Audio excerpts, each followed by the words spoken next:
I thought it went extremely well. As was anticipating, once our parents were able to hear what the intent of the letter was being sent home and our plan moving forward, that there would be a clearer understanding of where we're at and where we're going. Couldn't be prouder of our parents. We talked a lot about teaching our kids to be civil, and that's our priority now. And we had almost an hour and a half of a very civil discourse going on between our parents.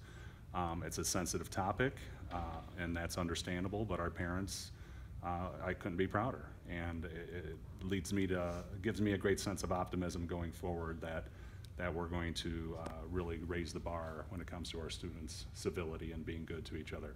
It's not going to happen overnight. We've got a lot of work to do, but I'm very confident after tonight.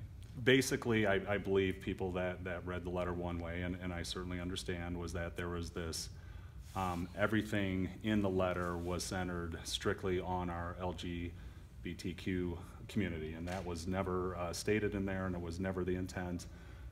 We have, for several weeks, basically been dealing with kids that are aggressively having conversations about sexuality, both from our LGBTQ and our students who don't identify that way, that would turn into spats and arguments and just issues that would carry over in a classroom. Have to remember that these are middle school kids, technically still in elementary school. We have a range of 10 to 14-year-olds, and it got to the point where administratively and with our guidance counselors, we realized it's time to sit down and formulate a plan, and it was basically tried to explain that we don't want any conversations about sexual identity going on in the classroom. We're not going to be in the business of monitoring it outside of the classroom at lunch or not, but we are going to ask our students to be respectful and cognizant of who they're having the conversations around. I've definitely learned that maybe more time should be put into writing a letter that's going to be have the potential of that level of sensitivity, absolutely.